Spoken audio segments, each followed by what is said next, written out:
Hello. Hi, Hi, everybody. Kathy. It is Kathy Frey here from IMCO, from the International Integrated Maternity Healthcare Organisation. And welcome along to this week's webinar. And I'm very pleased to introduce Vicky Jetta to you all. Say hello, Vicky. Hello, everybody. I'm so excited to be here. It's our absolute honour to have you here today. And you've got such an fascinating topic to talk about. And you come from a pretty unique perspective. So we're very, very welcome to have, very pleased to have you here. And just a little bit of a housekeeping with everybody. So if you're new to one of these live webinars, we would love you to go into the chat section and let us know whereabouts you are from in the world and your role as a health professional. Or maybe you're a mum expecting a baby, or maybe you are a person who, well, we've all been born, and but yourself, the topic today had some quite strong resonance for you personally. So yeah, do say hello to us. That would be great. It's always nice to know where our audience is coming from. And then also down the bottom of your screen, depending on your device, there should be a little section there, button for you for Q&As. So if you've got any particular questions that you want to ask Vicky today, please do type them in there, and we'll absolutely make sure that we get them covered off before the end of this webinar, which will be around about 45-50 minutes long. So the first thing I want to do is just start with an introduction to you all about Vicky, because although most of you will have been, those of you live here today will have seen a poster that we put out about Vicky in this webinar. Some of you could be watching it months later and want a little bit more information. So the topic, of course, today is all about resolving the effects of birth trauma as an adult. And I know here at IMCO, we've often talked about resolving birth trauma as a mother who's given birth and the trauma that you've gone through giving birth. But this is a whole different angle that we're talking about. And we're talking about the resolving of the effects of birth, of your own birth trauma when you are an adult. And I think that, often when we're pregnant, a lot of this information can kind of hit us in the face a little bit, these feelings. So, but as I say, a little overview about Vicky. So Vicky is a licensed spiritual practitioner of the science of mind, which is teachings through the Centers for Spiritual Living. And she's an educator and an advocate in prenatal and perinatal psychology through the Association of Pre and Perinatal Psychology and Health, which is also known as APA. And Vicky was born 2 months premature, resulting in spastic cerebral palsy. And as a prenatal and perinatal educator, she facilitates knowing consciousness in every phase of life, from our conception through gestation and birth, and the pervasive impacts generated throughout a lifetime. So she brings today a wealth of experience and knowledge and compassionate understanding to the considerations of healing birth trauma as an adult. So welcome, Vicky. Thank you, Kathy. Do you want to just start by, before we kind of go into the topic, do you want to maybe just give another little sort of overview about who you are?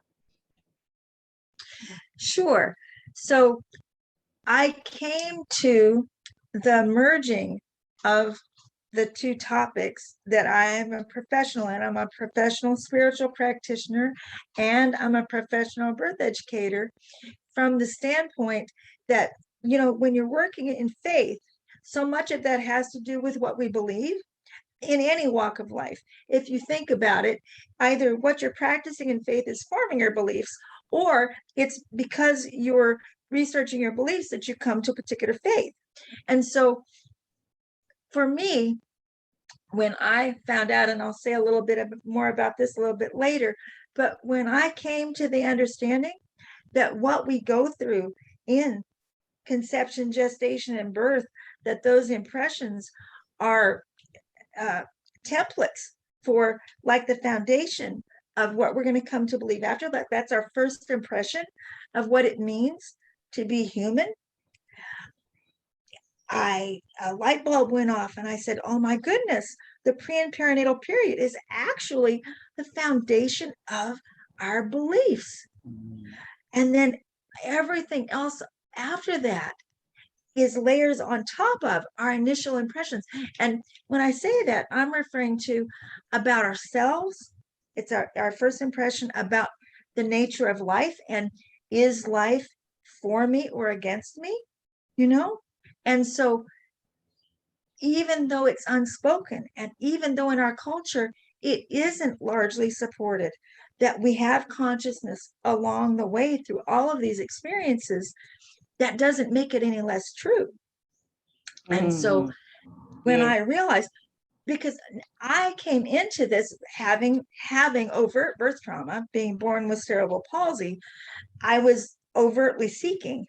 But then when I began to realize, I said, oh my goodness, regardless of whether someone would context their experience of birth or understands their experience of birth as traumatic or not, it still is this massively impressionable experience that we go through coming into being human. And so whatever that was, whether there was some trauma or whether it was an ecstatic experience, still it's forming a foundation for then what do I believe moving forward from there. And so that's when I realized that I really needed to bring together these two things that I have professional and passionate investment in. I just love that. And, you know, that is really the case so often with all of our speakers here, is that, and that's the whole point that we want them, you know, in this forum and to spread their knowledge, is that it's their journey that has created that passion of that specialization of what it is that they're talking about.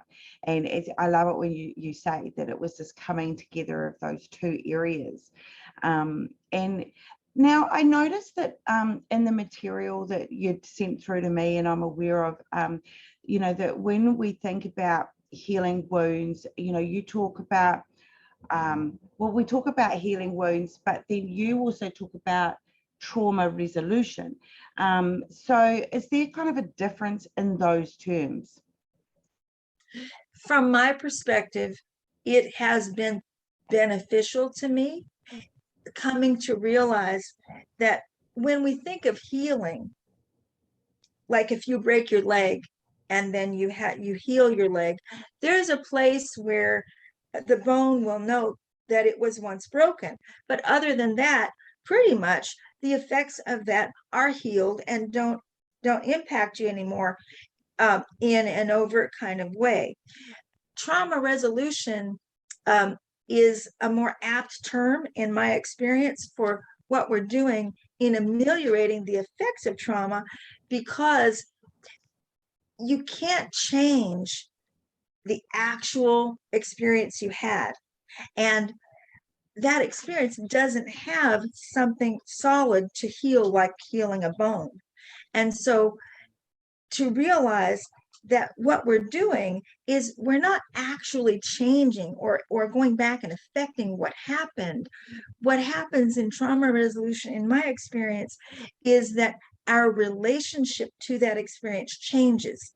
And as our relationship to that experience changes, then the effects that we've been living under for possibly years then evaporate and fall away, because we're in a different position, we have a different understanding, and the impresses that our body has been holding, et cetera, have also changed.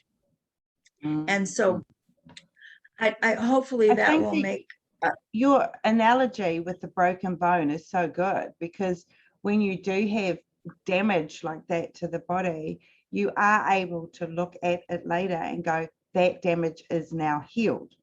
You know, as you say, it's something concrete that but how do you say that damage is healed when you're talking in something like you're in birth? So tell us about how you became aware of birth trauma and pre and perinatal psychology. So how did that all come in? So thank you very much. The first thing I want to say as I launch into my story, so my experience is unique to me, and there are principles in pre and perinatal psychology that will apply to everyone. But how we engage those principles and how we engage what happened to us personally is going to be unique.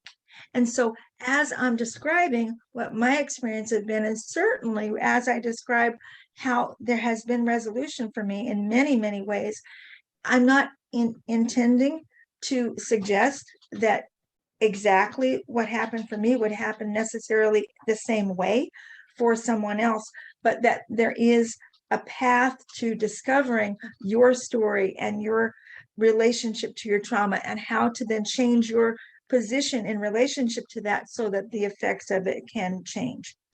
I think that's a really good point, how you say that, everybody is so unique, because many people believe or they feel it isn't helpful to try to work with the wounds, from a long ago, sort of regurgitating things up. And as adults, it can seem like it's better to just move on, put the stiff upper lip on and, doing the best that we can, with what we've got, I guess. So, what would you say to people, from that perspective? So, and it's an excellent question. That dynamic, I think, holds so many people back from reaching to actually resolve what they've been through, because it doesn't seem like how can it help. So I'm going to describe a little bit of what I've been through, and then we can revisit that. When I was born, I had a friend 2 houses up from me that was also born 2 months premature. And her journey with that, the effects for her were internal, and mine, it resulted in cerebral palsy. As we walked through our growing up together, when we got into being teenagers, about the late 70s, coming into the 80s, in the United States, there was kind of a craze that was around rebirthing. And we were too young to actually engage that at the time. That's what it was called. But it sparked our minds. We said, because we both knew that we had been born premature. And we said, hey, what if we could go back and heal our inner infants, right? So a planted seed happened there. And then as we grew up, life went on, and she and I had a little space of being separated for a while. And then one day she called me up relatively out of the blue, and she said, Vicki, how would you like to go to a 5-day rebirthing workshop with me? And I had been intending all that time to do as much as I possibly could to change my experience of having cerebral palsy. So for me, that was like, eureka. We had planted that seed so long ago. And that is how I came to meet Dr. William Emerson, because what she was talking about, she had become aware of the work of Dr. Emerson, and William Emerson is one of the forerunners in understanding how to heal birth trauma. And so we went together, and I didn't know who he was. I didn't know about his work. I didn't know anything except for I knew that I wanted to address my birth trauma. And I knew that she and I had made this commitment so long ago, and that it was like meant to be. And so it was on the 3rd day that I was at that workshop when I had this revelation, that it dawned on me that this period of life is so impactful, that this matters to everyone. And then I started to understand, and I knew right away, right in that very first workshop, I said to him, if you have any kind of a way that I can stay connected to you, how do I sign up? And I signed up to be like a trainee in his work. And so today I've done like 46 Dr. Emerson workshops. And in the meantime, then I did the pre and perinatal educator program through APA.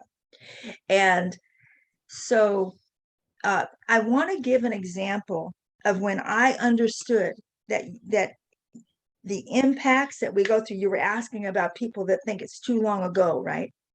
Well, so here's one example, and this happened as a result of that first William Emerson workshop that I did.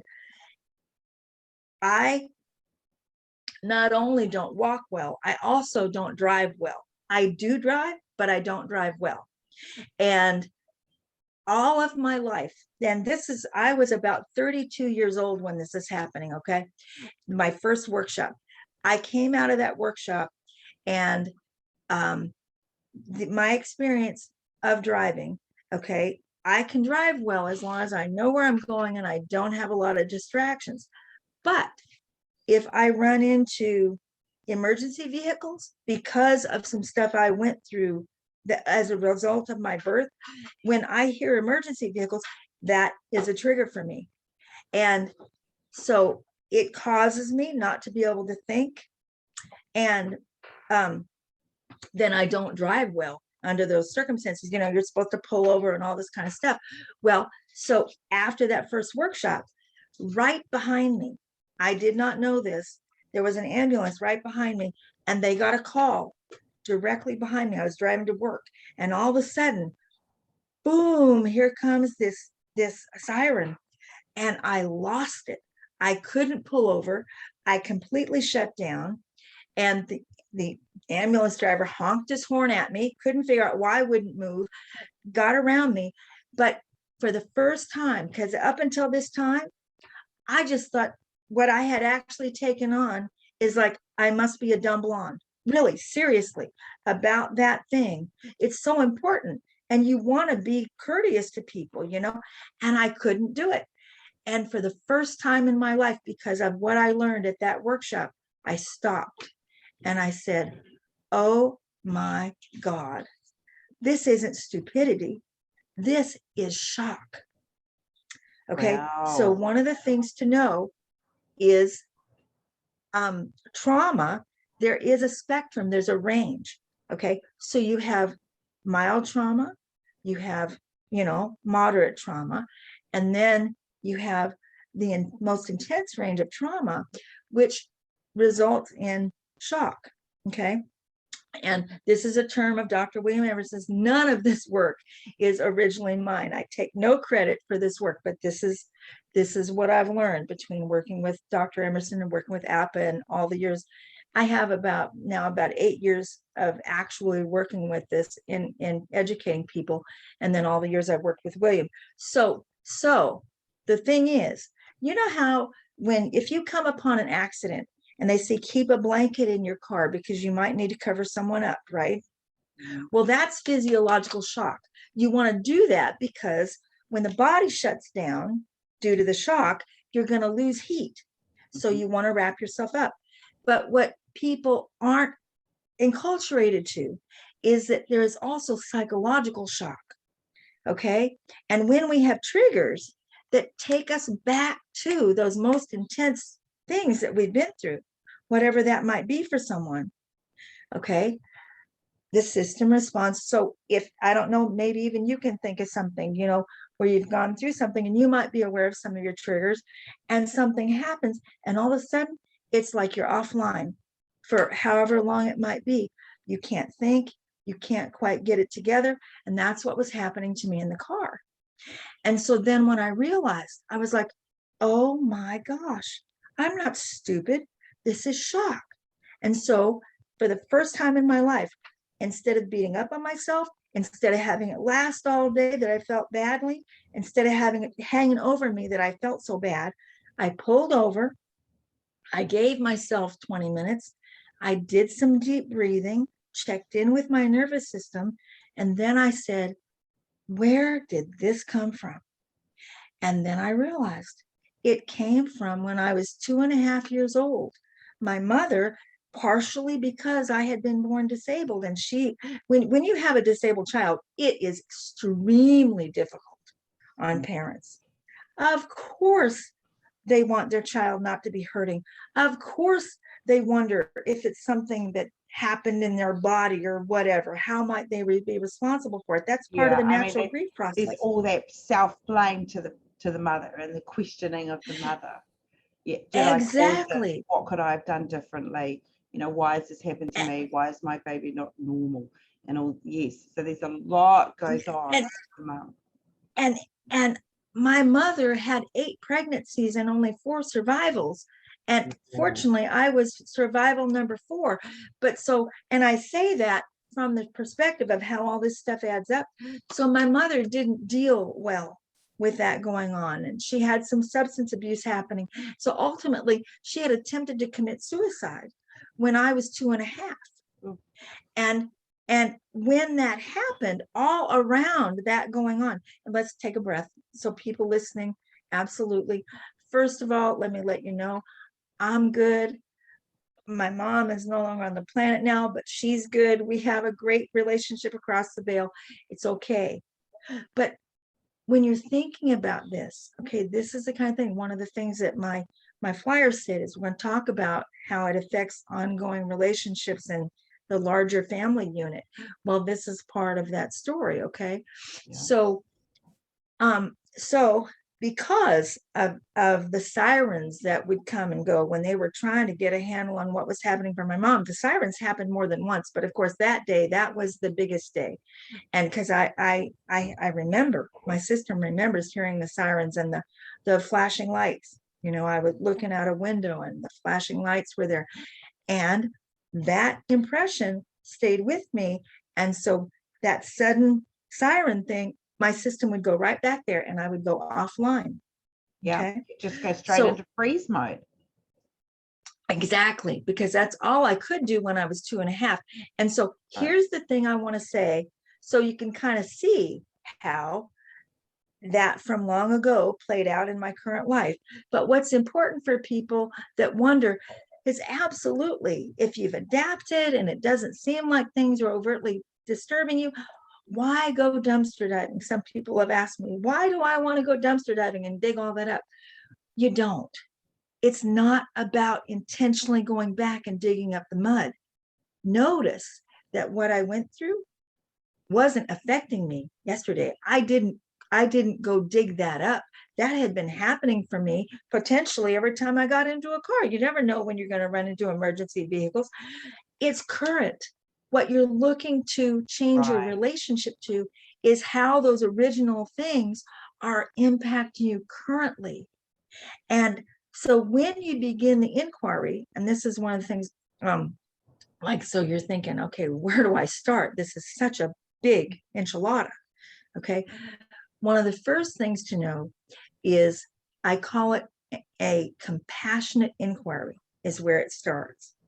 Because if you have areas of your life where you notice things now that you kind of have this idea working, okay, are there times when I zone out?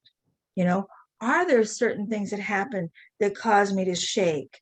Or if you have stories that go round and round and round in your head that were actually from long ago, but you don't know why they keep playing out, those are some indicators of where some of your stuff might be. Because our system, nature doesn't waste any energy. Nature is extremely intelligent. And so when we have these indicators of things like that, because of the way our culture is, we have had a tendency to be dismissive, perhaps, or because it's like, I'm 45 years old now. Why should this still be impacting me? Okay.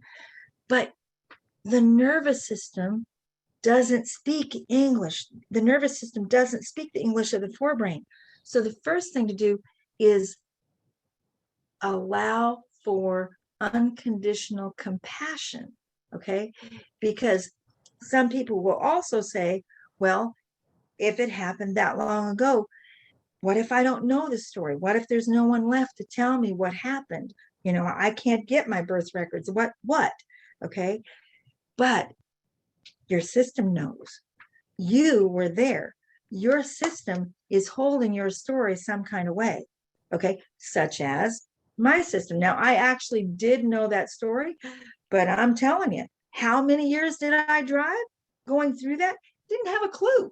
I didn't have a clue what was connected there. And every time that would happen, every time, a police siren comes up behind you or an ambulance, and you should pull over, and you go into that freeze mode, and you feel like, oh, how slack am I that I can't cope with that as a driver? And you sort of tend to, I can imagine that you're just going, well, everyone else can deal with it and pull over successfully. Why do I go into this panic mode? And the fact that you can take it back to that trauma and identify that sort of takes the crazy out of yourself in a way, right? And you just go, that's why, and when you said before, and I think a lot of people listening today and watching will, when you said you will be the same, that they can think of some triggers or a trigger that happens to them, and it made me think of one where I had a phone call once where on my phone it came up as a unknown, and there was no information about what the number was. And when I answered the phone, I received some really devastating information. And so now that's one of my little triggers, that whenever my phone rings and there's no information on there as to who it is, I'm just I feel that fight and freeze fright kind of comes in, and I'm like, oh, who's this? Because there's that, and I never thought of that before, that correlation of the fact that that's the trauma. And whereas I've been in that situation of when I feel myself kind of take a big breath in when that phone goes, I almost have berated myself, go, oh, don't be so paranoid, that was a once off, we hope, so it is so interesting that I think that what you're pointing out is that it's not about digging around the dirt to kind of find the stuff that you may not be aware of. It's kind of doing the reverse of saying, look, you're aware that this happens to you. Let's find what the trigger was. Let's try and cure that, and work through it. So interesting, because we must all have those triggers. So Everyone of course, does. what we're talking about here, is the triggers that relate to our birth. But so I guess the question is, if you're an adult and you believe that you have been affected by birth trauma to yourself, where on earth do you begin on this whole journey? Thank you for asking. So I just want to follow up just a little bit on something that you said, because you mentioned too, like mothers who themselves were traumatized in a birth or what have you. That piece that we were just talking about, where you were able to say this was an adult trigger, but the principle still applies. Yes. So even if you're not overtly addressing birth trauma, notice your triggers. If you have a triggered experience, so one of the things to do when you identify a trigger, first practice taking the pausing breath, like log it with compassion. The compassionate inquiry covers no matter what phase you're in, no matter whether you're a mother or the baby or whatever your position is. If you're addressing something traumatic, compassion is the watchword. One watchword. There's a few of them, but compassion is one of the very beginnings. Yeah, and you're talking for about yourself. For yourself. Yes, and instead of berating really working yourself. Exactly. Suspend that habit that we have of being so hard on ourselves. Okay, because that can apply to anyone, regardless of what you're dealing with. Now, since we are talking about birth trauma here, one of the things to realize is that as far as actually engaging and working on moving your position, awareness is the first position mover, such as for you. You had an awareness and it began changing your position to how you see yourself when you look at that phone. But beyond that, if you're actually, you know that a piece of this probably goes back to when you were very, very young or to birth, it's going to need support. And so the first thing to do is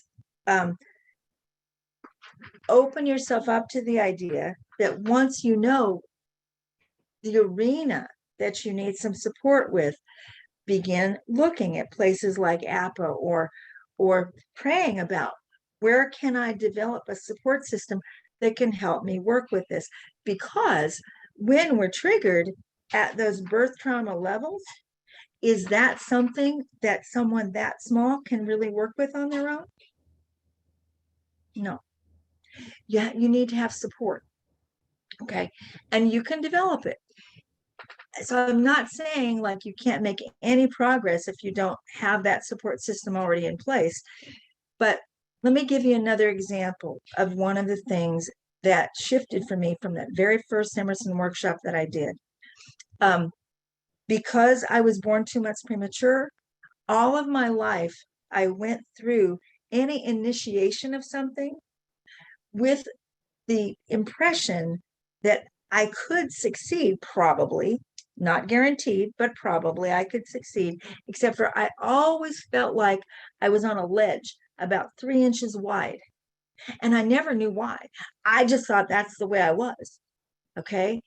Well, my mom, having lost babies, she went through, a lot of time during the time she was pregnant with me, afraid I was going to die. Mm. And in fact, this is something very powerful. My mom wrote an autobiography, and in her autobiography, she wrote it when I was about 5. She was trying to work through to where she was not going to take her own life, right? So she wrote an autobiography, which was about a whole lot more than just me. But in there, she actually said, if we can just make it 7 months, we'll be fine. Oh, that's goosebumps. Because the two other babies that she had lost before me, 3 other babies that she lost before me, 2 of them she lost at 5 months. And so in her mind, if we could just make it 7 months, and oh my goodness, when I read that, I thought, oh, mom, if you could have just reached a little further.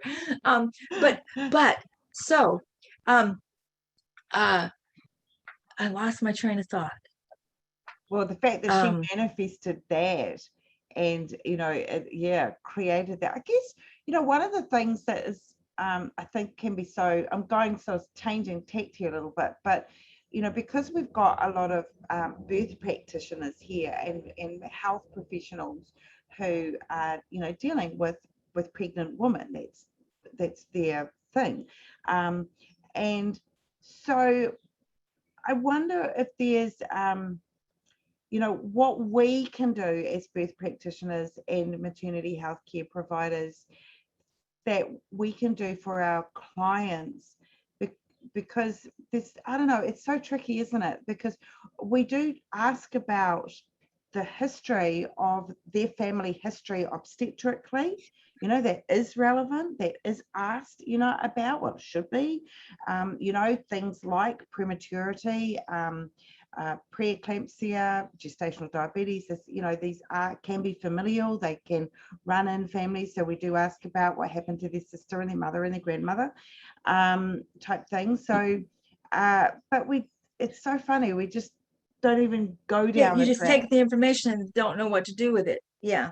I mean, we ask it from a medical perspective, but we don't necessarily ask it for a traumatic perspective.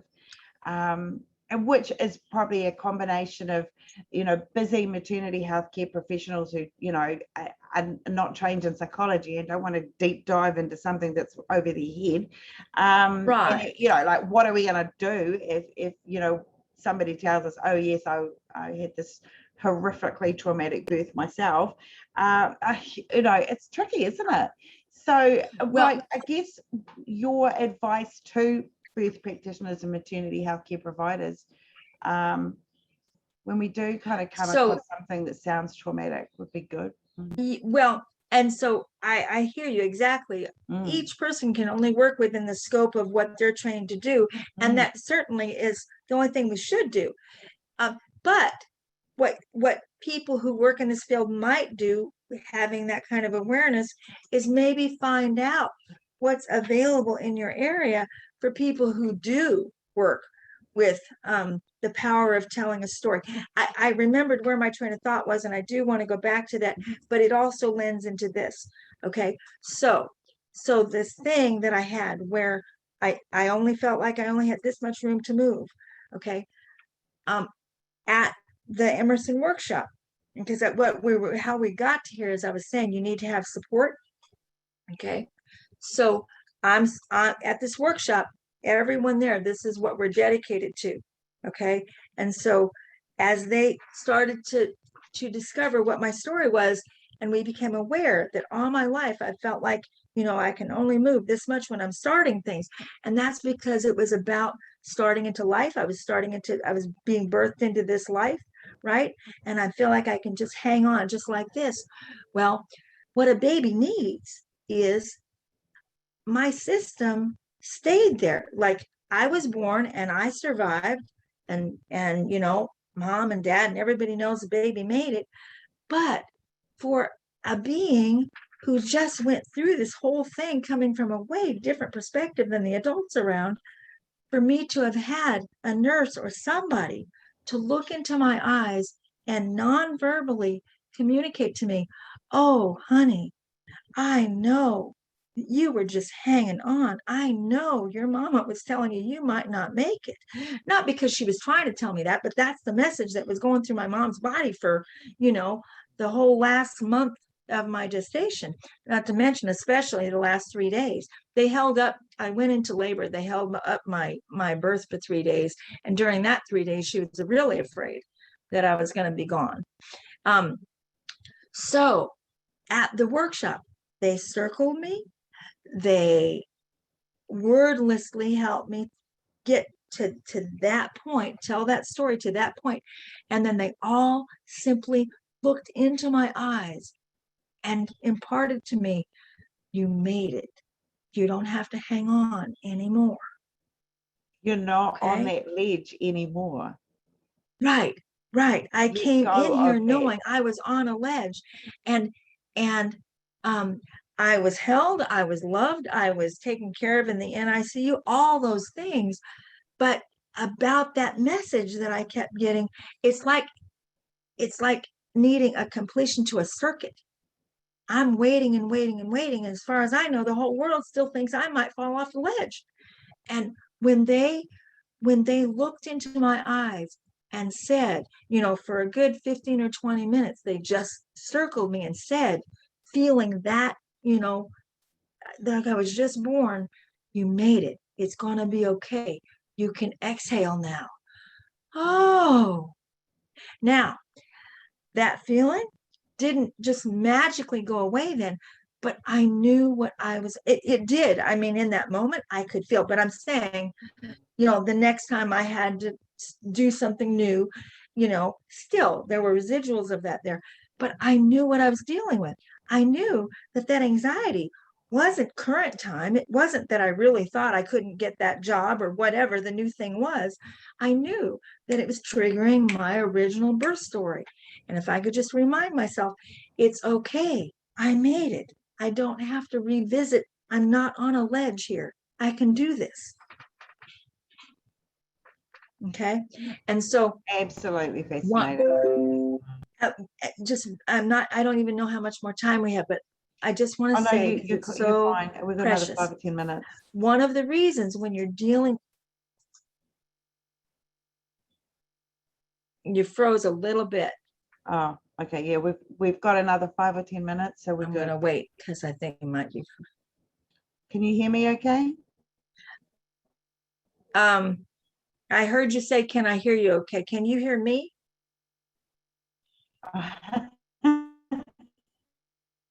Yeah, I can hear you and see you fine. And we've got Okay. another 5 or 10 minutes, so we're good. Okay. because what I wanted to say, because for people that do want to find a way to develop a support system to engage their story, okay, the reason why I'm saying it needs support is because one of the reasons that the impressions of birth trauma will go so deep into the nervous system to start with is because the experience is not accurately seen and reflected when it's happening. Okay. And this is true of babies and adults. When things are happening, if in the moment there's not adequate a validation or reflection of someone's experience, the trauma of it then needs to work itself out. Okay. But it's especially true about birth trauma because babies don't have their shock absorbers. They don't know what this universe is like out here. Everything is new. The circuits are all new. Everything's all new. And so the impressions go deeper. But when a baby is having an experience that is not being recognized by the adults around them, then those impressions are going through the system, but there's no context. There's no container for all that energy. Okay. And so to have a witness. So like take, for example, for you, okay, imagine going through something that is overwhelming and then so it strikes you as traumatic. If you're going through it by yourself, that's one experience. If you go through it with somebody who saw what happened and can come up and say, oh, Kathy, oh my goodness, I saw what happened to you. Are you all right? Oh my goodness, can I help you? How different does that feel? Yeah, that's huge, isn't it? We all know that. Yeah. It's validating and it helps you to know what happened. It helps you not to feel like, where am I? Not as lost. And so for a baby that's coming into a whole new world, so sensitive and so vulnerable, to have something happen and there isn't a reflection back that says, I see you and I care. I see what happened to you and it matters to me. Okay. It's a connection kind of thing. And when a baby can get that kind of connection, like in that moment when I was born, and I'm thinking, from my mom's perspective, we're hanging on for dear life.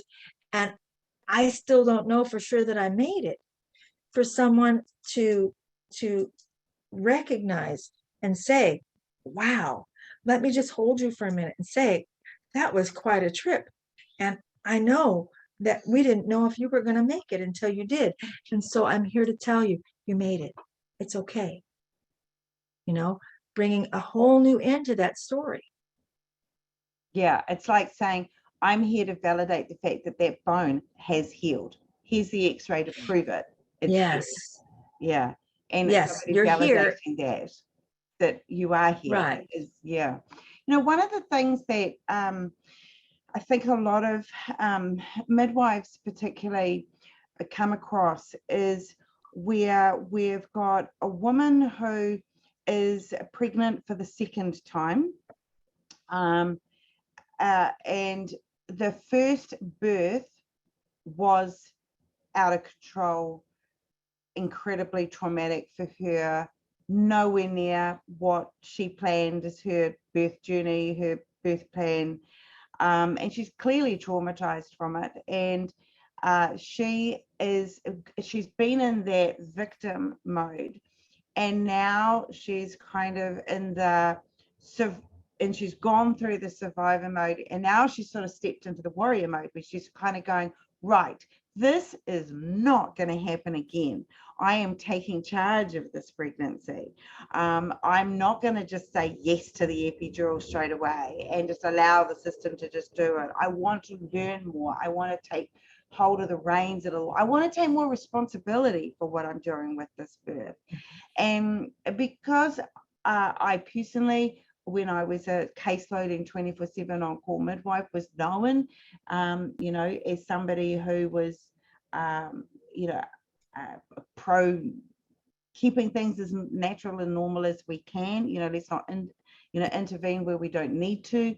So I would attract a lot of women like that who were, they, probably in that first pregnancy, gosh, they worked up till 36 weeks. They missed a couple of the antenatal classes because they were too busy or too tired. They never finished reading the chapter in those books because they just, and they didn't really engage.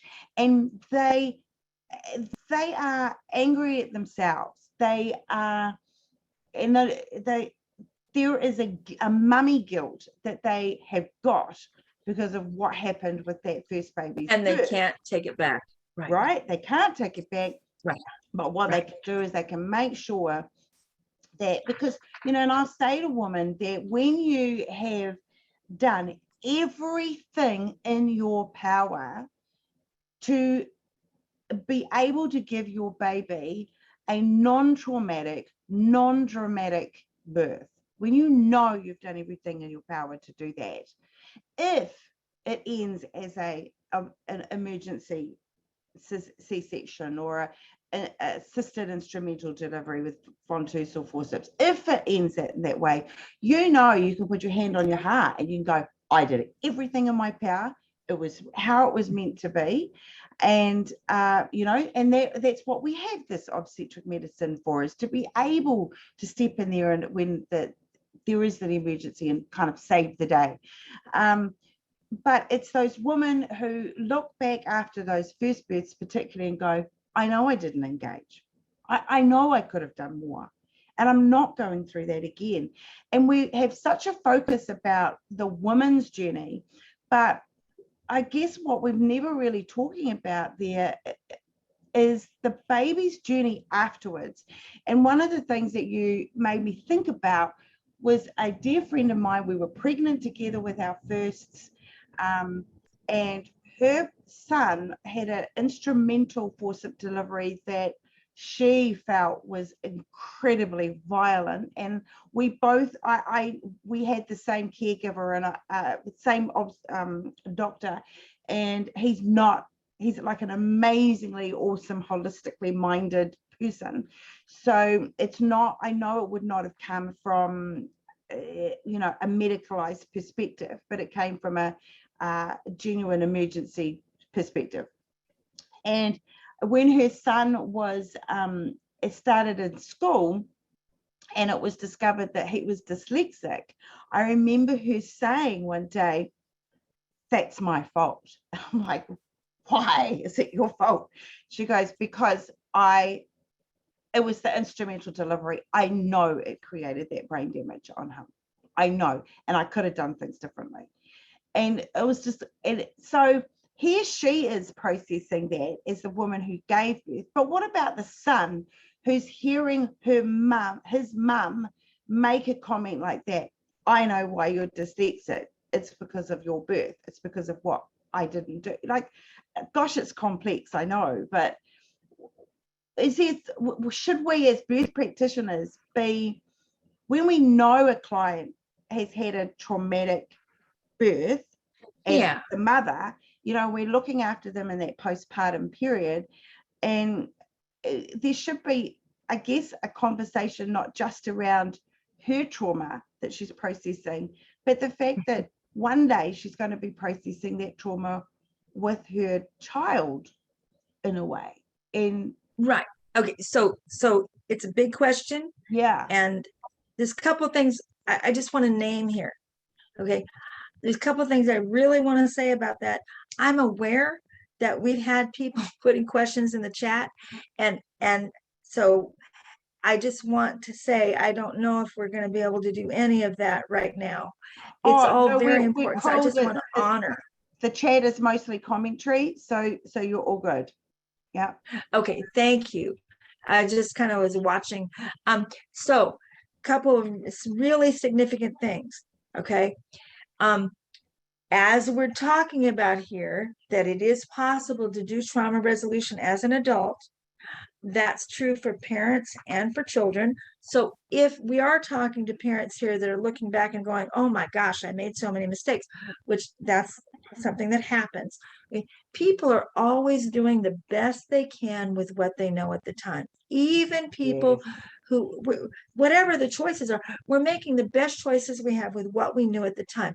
And then we get back to the blanket of unconditional compassion. Okay, starting with compassion. Now, as a midwife, if you do have clients that have a heck of a story, et cetera, et cetera, et cetera, this is where I'm getting from more of the idea. Check on the APA website. They have practitioners. They have a list of practitioners. You know, check into resources that do address some of these kinds of things. People who can help a woman to hold her story. Now, one of the things very significant, while a woman is pregnant, she's actually one biological unit. The baby is an independent entity, absolutely, and the baby has independent consciousness, but as a physiological unit, the baby and the mother are one until that baby is born.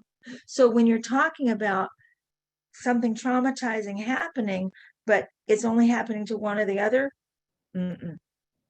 happening to both.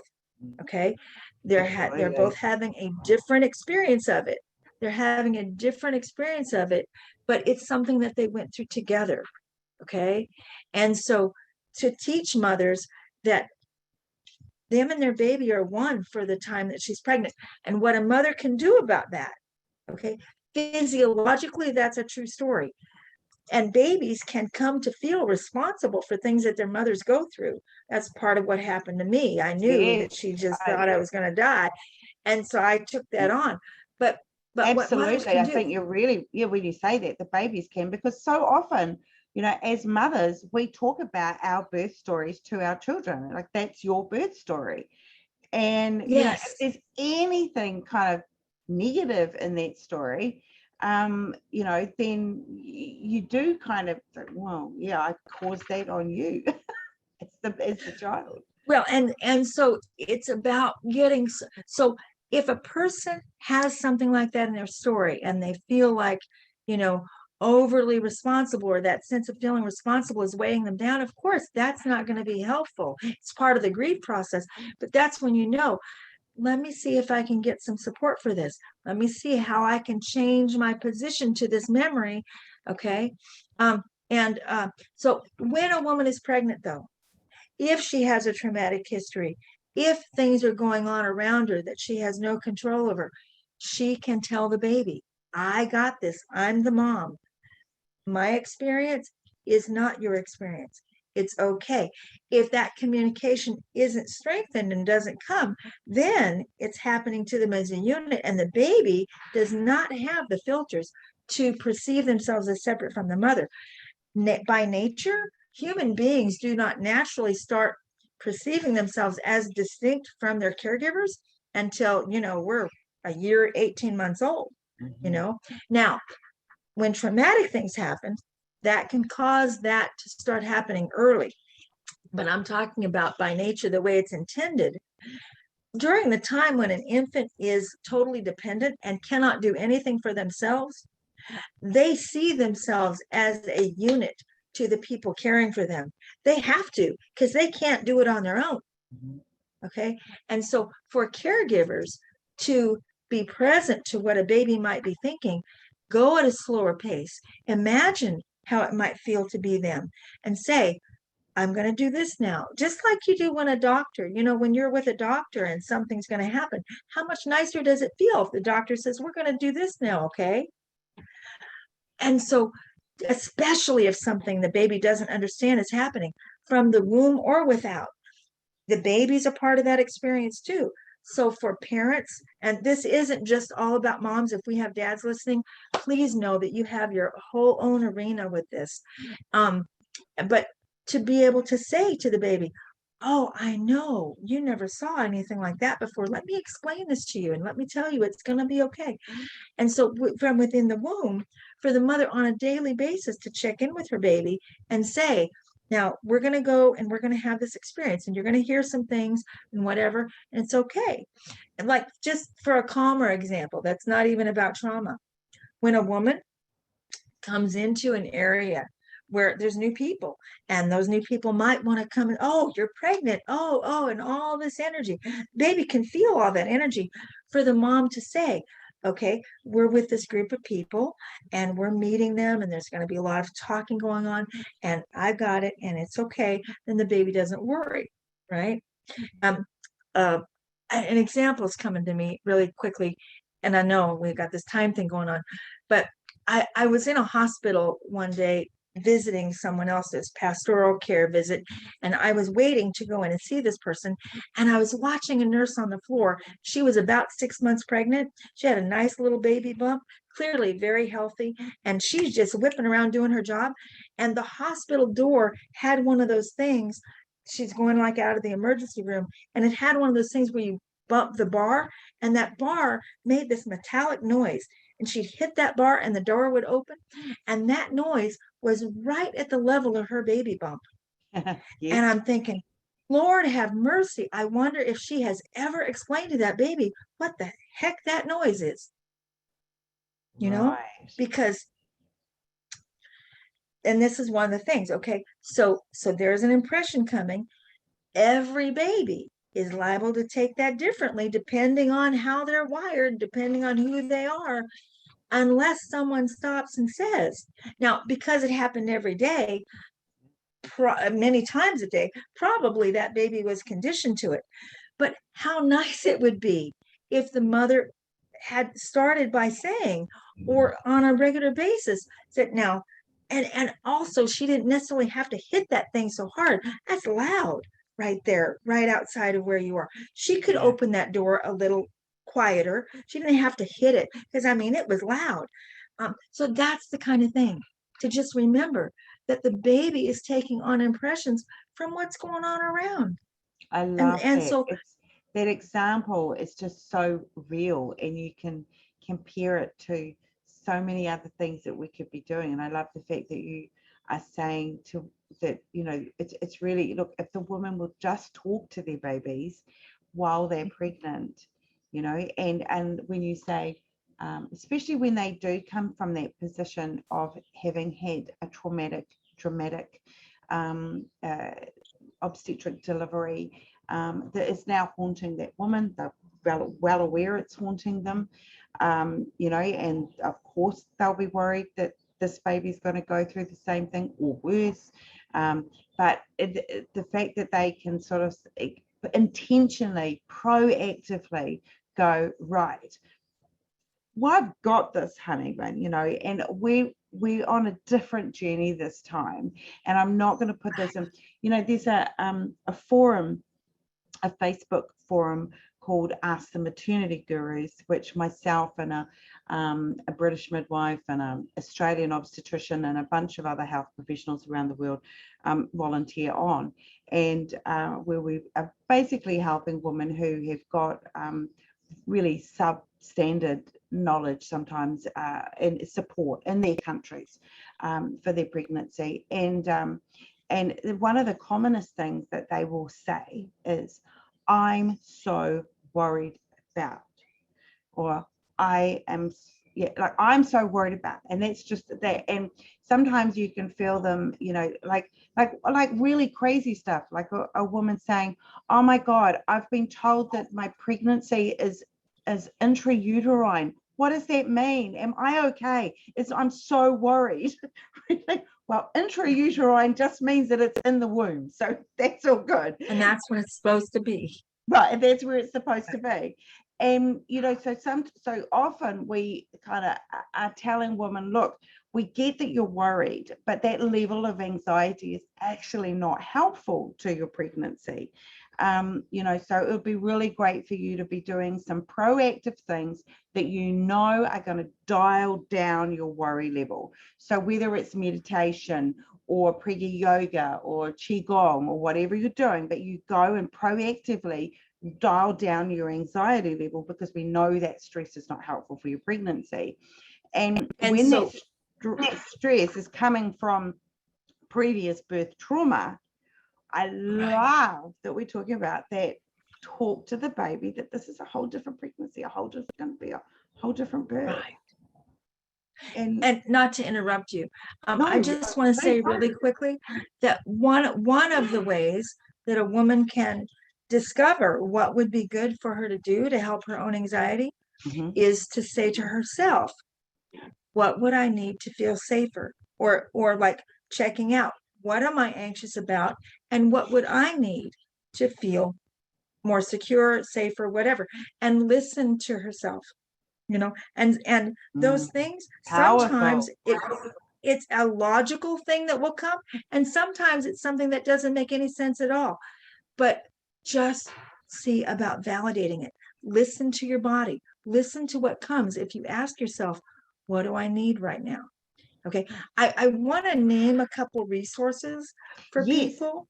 Yes, please do. So we do need to wind up, we know, and we have gone a little over time. But because there's going to be people who will be watching this webinar potentially months down the track when they have not seen your poster and your information, would you also go over your contact details as well? And yeah, absolutely anything you'd like to wind up with. So to contact me is best by email, and my email is Vicki B. Jeter. I'm going to spell this out, but I'm going to say it first. It's Vicki B. Jeter @gmail.com, and that's VICKY, B as in boy, J as in Jack, ETER with one T. It's like the name Peter, only with a J. So it's Vicki with a VICKY, B as in boy, J as in Jack, ETER @gmail.com. Email me anytime. I'd be delighted to respond to questions or make connections with people. I'm thrilled.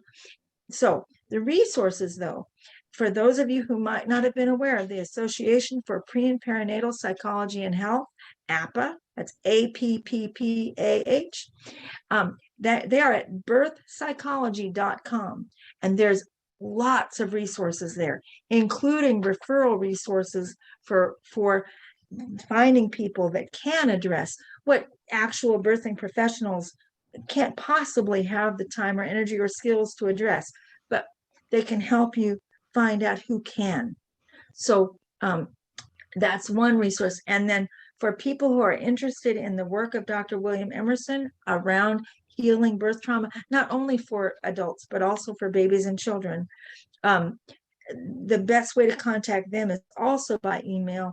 And the office email there is emersontraining@comcast.net. So Emerson Training is EMERSONTRAINING, Emerson Training @comcast.net.